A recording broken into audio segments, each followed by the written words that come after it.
Itong kagaya ng AKAP na ito, ano ba ang guidelines? Alam mo, nakakatawa dito, Jade, ano? Namimigay na sila ng pera dito sa AKAP na ito for the longest time. Ngayon pa lang nila palagi-isipan yung magiging mekanismo dun sa AKAP. So kumbaga, nung pinamimigay nila yung pera sa AKAP nitong mga nagdaang mga panahon, kumbaga, binibigay lang nila ito based doon sa kanilang gusto. No? Kung type kanilang bigyan, ibibigyan kanila. Kung hindi kanila type, hindi kanila bibigyan. So, ibig sabihin nito, walang criteria at hindi pinag-isipan ng mabuti. No? So, ang nakakatawa dito, and I'm speaking in a sarcastic way, no, is that, ang nakakatawa dito is that ngayon lang nila pinag-isipan yung mekanismo nung ayuda na to, kung kailan pa napunan ng mga kababayan natin, kung kailan pa may mga sumita, Jade, ano, doon pa lang nila napag-isipan yung mekanismo ng ayuda, yung mekanismo ng pamimigay ng ayuda kagaya ng AKAP.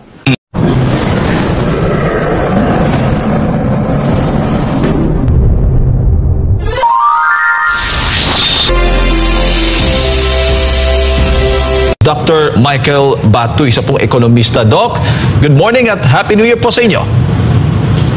Magandang umaga sa iyo dyan, Jade at Mar, at Happy New Year sa inyo at Happy New Year din po sa ating mga taga-subaybay. Opo, bago doon sa topic natin, Doc, ito munang budget, yung 2025 budget, ano ho ba yung komento po ninyo hinggil dito sa pagpirma ng Pangulo na aabot po sa 6.3 trillion pesos, ano? Mahigit itong budget natin this year. Itong budget na ito ay bagamat nagkaroon ng issue, papasok sa papirma ng Pangulo, pero ang nakita ko dito is bagamat binawasan nila ng allocation, halimbawa yung DPWH para masatisfy yung constitutional requirement na yung education sector may pinakamalaking porsyento dapat ng budget, sa aking palagay ay hindi ito na-rectify yung mga fundamental na mga problema nitong budget na ito. No? Kasi alam naman natin, Jade, no, that the budget reflects yung mga priorities ng ating gobyerno. At nakita natin dito sa budget na ito that I think it failed to hit the right spot, no, in terms of sa mga dapat na priority ng ating gobyerno. So for example, sa issue ng kagutuman, alam naman natin na dumarami sa ating mga kababayan ang nagsasabing sila ay nagugutom. Ang pagkain ay mahal pa rin sa marami nating mga kababayan, out of reach. Yung bigas, hindi pa rin naibaba yung presyo. Bagamat meron ng pagkalaw sa presyo ng bigas, pero mahal pa rin siya. No? Nakita na natin sa budget ng Department of Agriculture ay binawasan. So ibig sabihin, on the issue of hunger, halimbawa, ay hindi naging responsive itong budget na ito. Makikita din natin na yung pag-retain ng mga ibang mga allocation para sa mga pet project ng mga congressman halimbawa, at saka yung mga allocation para sa ayuda ay nandoon pa rin.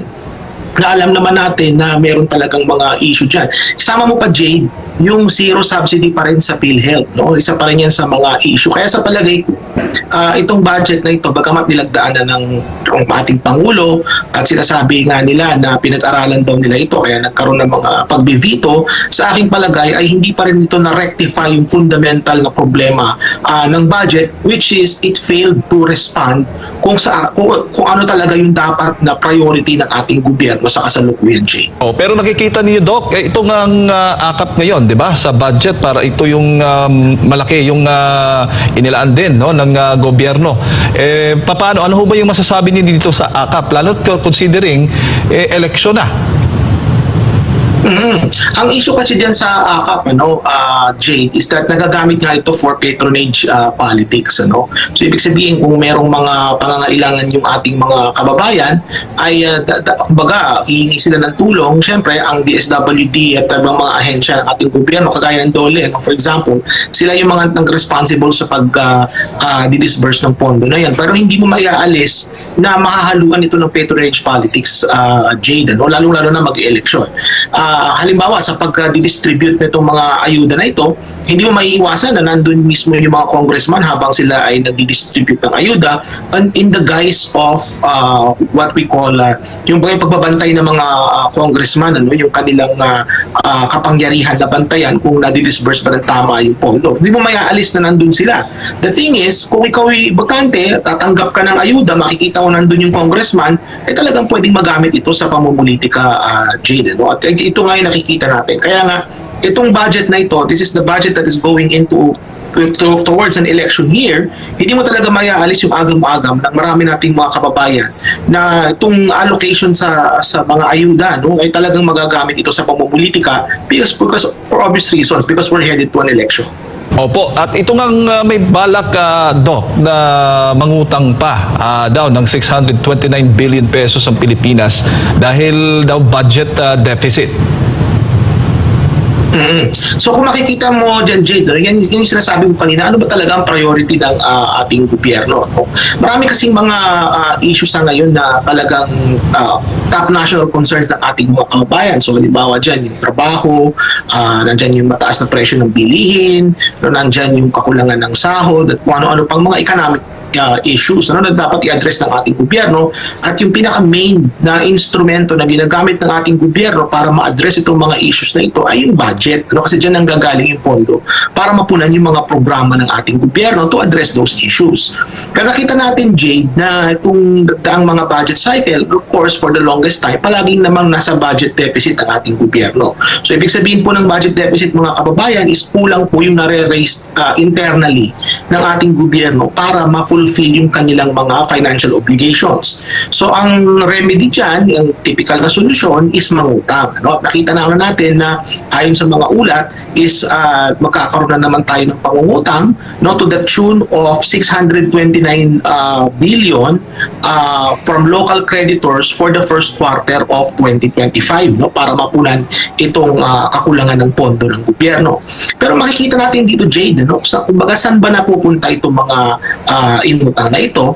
Well, makikita natin yan based dun sa nagdaang budget, ano, kung ano yung naipasa. Halimbawa, makikita natin na marami sa alokasyon ng gobyerno ay mapupunta sa infrastructure projects, ano, at marami ditong infrastructure projects na ito, ang tanong ba, kailangan ba talaga to? O itong mga infrastructure projects na ito para ito sa mga pet project ng mga congressman, halimbawa, o kaya mga flood control projects na has been quite controversial over the last few years, ano?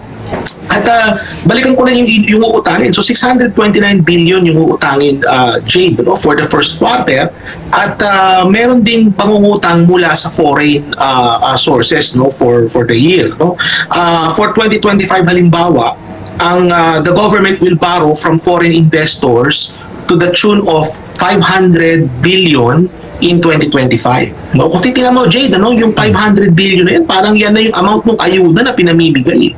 So ibig sabihin, ano ba talaga ang priority ng ating gobyerno? Kasi alam mo, Jade, yung pangungutang, hindi yan libre. The government has to pay interest for those loans. No? Hindi yan free money. And at the end of the day, ang magbabayad niyan ay ang mga taong bayan. No? Babayaran niya ng interest. At babayaran niyan, Jade, no? Hindi lang ng mga Pilipino sa kasalukuyan, kundi babayaran niya ng mga Pilipino sa hinaharap. Kumbaga, umuutang tayo, Jade, sa mga future generations of Filipinos. Kaya nga, ang nararapat dito, Jade, sasabay ko na rin, ano, is yung prudent na paggastos, no, ng pera ng gobyerno, kasi nga lalo na yung pangungutang hindi yan libre at merong long-term implications yan sa ating ekonomiya. Opo, yan nga ang tanong, Doc. Di ba pag nangungutang, ibig sabihin, gipit na tayo? At ang isa pa dyan, bakit hindi bawasan na lang yung government spending o overspending para at least hindi naman ganoon kalaki yung utangin natin? Alam mo nga, Jay, buti na nabanggit mo yung gipit, ano, at yung rate ng pangungutang. May mention ko na rin na nakababahala itong rate at which the government is borrowing. Ano? May mga nabasa akong ulat na kung saan kung ikukumpara natin yung inutang sa ngayon at ikukumpara mo last year, ay yung percentage increase ng inutang ay umaabot sa halos 17%. No? Kumbaga, umutang tayo, yung paglago ng pag-utang is 17%. Ngayon, ang tanong sa atin dyan, mga kababayan, is okay lang po bang mangutang ng ganong kalaki in terms of 17% ay tinaas? Dapat yan, mga kababayan, titinan natin yan doon sa paglago rin ng ating ekonomiya. So for 2024, no, ayon sa pagkataya ng mga ekonomista, ang paglago po ng ekonomiya ng Pilipinas ay nasa around 6%, no, for 2024. So ibig sabihin yan, kung ikukumpara po ninyo yan dun sa growth ng pangungutang at 17%, mas na higitan, no, yung ng paglago ng pangungutang, yung paglago ng pangkalahatang ekonomiya. So ano pong pinupunto ko dito, mga kababayan? Ang pinupunto ko rito is that hindi ito magiging sustainable para sa atin. Kung ganito kalaki tayong mangutang at yung rate at which we're borrowing is ganito kalaki. Kasi ang mangyayari nito, imagine mga kababayan ha, if we're borrowing at 70, kumbaga yung growth ng pangungutang natin is at 17% every year, o i-compound nyo po yan, ano, for let's say 4 years, magiging mahigit doble, no, yung existing na pangungutang natin, yung current stock ng utang. So hindi ito sustainable kasi baka mangyayari dito is yung ating debt to GDP ratio sa ngayon, which is 60%, no? Actually, mahigit 60 na ito. Baka umabot ito ng 80 at baka umabot pa ng 90 or 100% sa mga darating na taon kapag hindi nila naibaba yung rate ng paglago ng pangungutang. So, ibig sabihin, mga kababayan, is babalik na naman ako doon sa sinasabi ko kaninang prudent use of government resources. Bakit? Kasi nga, itong pangungutang na ito, hindi ito libre. Babayaran po natin ito at babayaran po ito ng ating mga anak at ng ating mga apo sa hinaharap. We're borrowing from future Filipinos. At just imagine mga kababayan ha, yung allocation ng debt servicing sa ating budget. Sana mapupunta na lang, kumbaga kung hindi ganun kalaki yung inuutang natin, yung allocation na yun ng budget na yan na napupunta sa debt servicing, mapupunta na sana ito sa mga iba pang mga proyekto at programa ng ating gobyerno. O sana. Pero hindi po yan ang nangyari kasi nga tayo po yung nangungutang at binabayaran po natin yung interest ng ating pangungutang. Maidagdag ko rin pala, Jane, no? Sa kada budget, na pag-uusapan natin yung budget. So sa kada budget, merong allocation yan for debt servicing, no? Ang dapat titingnan din ng ating mga economic managers is whether or not yung allocation for debt servicing nagastos ba lahat yon for the fiscal year. So halimbawa, may mga nabasa akong ulat ng mga bago magpasko, no? Na kung saan around that time, nasa around 90% nung allocation for debt servicing for fiscal year 2024 ang nagagamit. Kumbaga, meron pang 10% ng dapat na naka-allocate for debt servicing na hindi pa nagagalaw.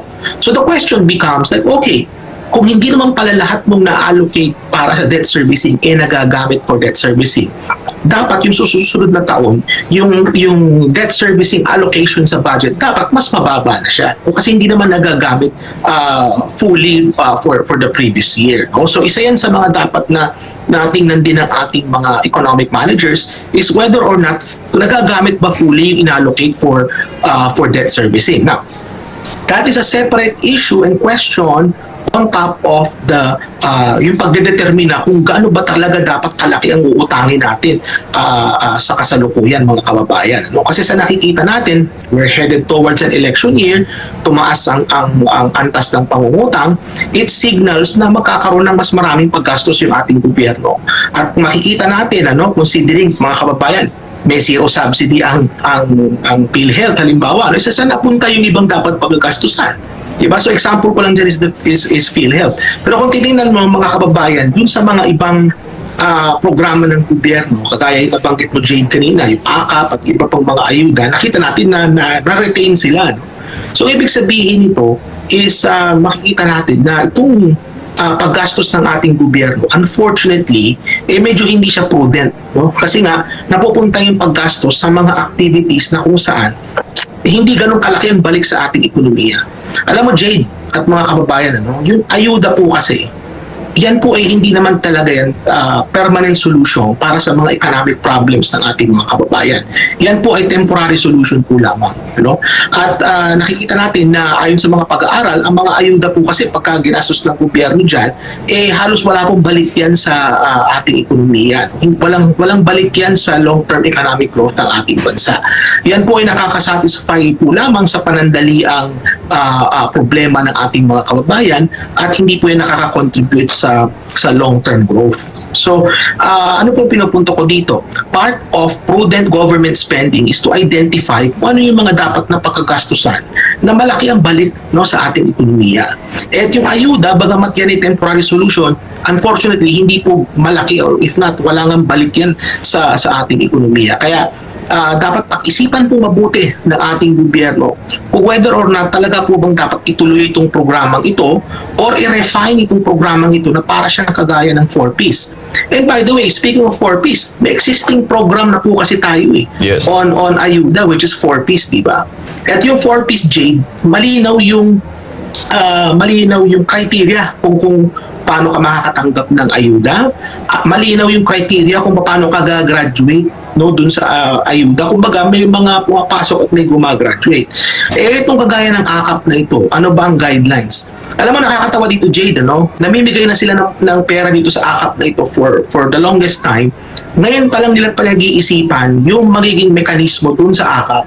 So kumbaga, nung pinamimigay nila yung pera sa AKAP nitong mga nagdaang mga panahon, kumbaga binibigay lang nila ito based doon sa kanilang gusto. Kung type kanilang bigyan, ibibigyan kanila. Kung hindi kanila type, hindi kanila bibigyan. So ibig sabihin nito, walang criteria at hindi pinag-isipan ng mabuti.